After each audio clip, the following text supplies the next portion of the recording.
What is up, Dallas Cowboys fans? IndyCar Tim here with your Dallas Cowboys Daily Blitz for today. It is Tuesday, November 7th. Welcome into the show. Welcome into the network here on FanStream Sports, also the Fish Report YouTube channel. Appreciate y'all popping on, spending a little bit of time with us.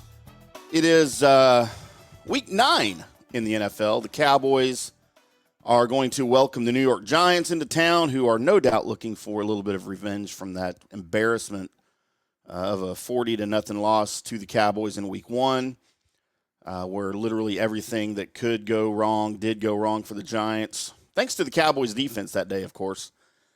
Big day to start the season for Dallas, and they kind of haven't really looked back since, other than, well, maybe on Sunday in the loss to the Eagles. I'm not going to dwell on that too much today, though. The big topic of the day is going to be the NFL power rankings from ESPN. Of course, everybody's got their power rankings. Hell, I should do power rankings every week.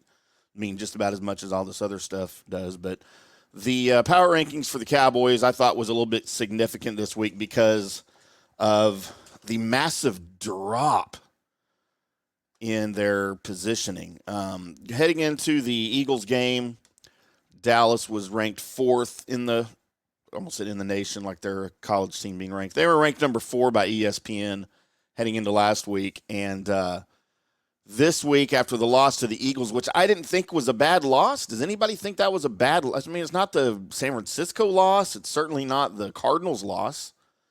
You lost by 5 to the best team in the league on their field, and you had 2 chances to really to win.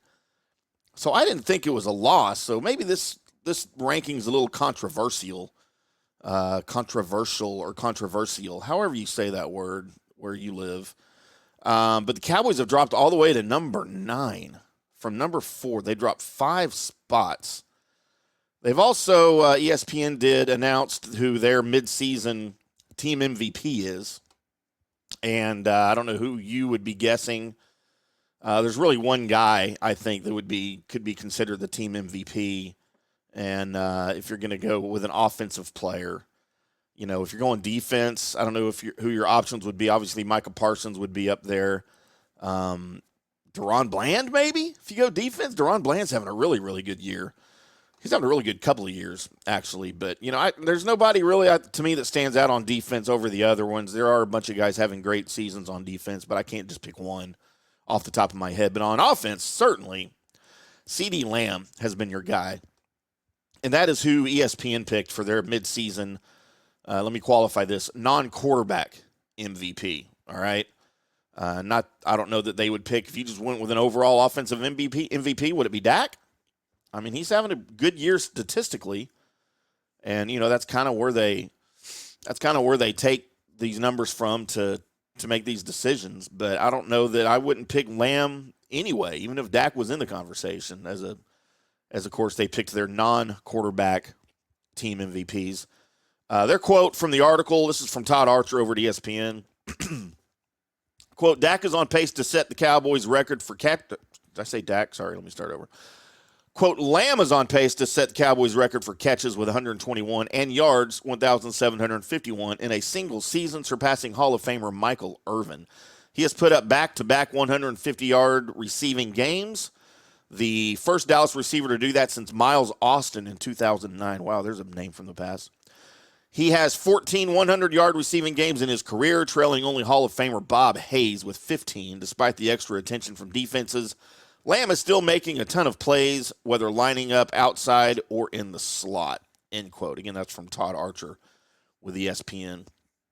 So, yeah, certainly Lamb is your guy, right? And I don't know that I knew any of those things before coming across this article that he was that close to Michael Irvin for the single-season catches and yards. Nor did I know that Miles Austin had that many back-to-back 150 receiving yards. Always liked Miles when he was here with Romo throwing him the ball, but don't know that I didn't know he had that impact on the team back then. But of course, Prescott, didn't have a terrible game against the Eagles. I didn't think he had a great game either. Statistically, he had a great game. 29 of 44 for 374 yards, 3 touchdowns, no picks. The the big stat there. But I felt like he also missed some crucial reads that really could have influenced the game positively for the Cowboys. I don't know if you guys have seen the video of Brian Baldinger breaking down that play where he threw the ball to Schoonmaker, who did not end up crossing the goal line, even though that play could be, God, I've heard so many different things. What is a catch, right? We still don't know. After all these years, we don't know what a catch is. Because, of course, it was called a touchdown on the field, and then they said no because his knee touched while he had possession of the ball. But technically, according to the rule, it's not a catch until you fall to the ground and you're touched down.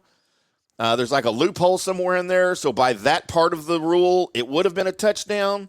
But on that play, anyway, I digress. On that play, they ran that same rub route on the right side of the formation, and Brandon Cooks was wide open in the end zone, didn't have a guy within 10 yards of him.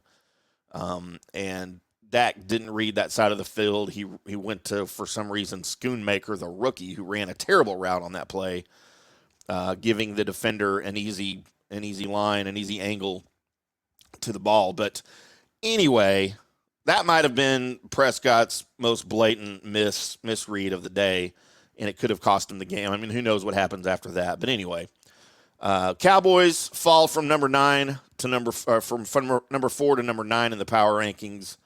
What do you think about that? Does it matter? Do power rankings matter? Who the crap cares, right? Other than that, we need something to talk about every day. So that's where we went today. Hope you guys appreciate it. So thank you for joining us. I certainly appreciate you. Make sure you join us at fanstreamsports.com right here on the Dallas Cowboys Daily Blitz for all of our great content, as well as the Fish Report YouTube channel. We appreciate Fish and all the fine work he does from the star every single day. Make sure you subscribe to both channels. Make sure you click that bell so you get notifications of videos on both of our channels. And we will talk to you later in the week. Until then, boys and girls, we'll see you.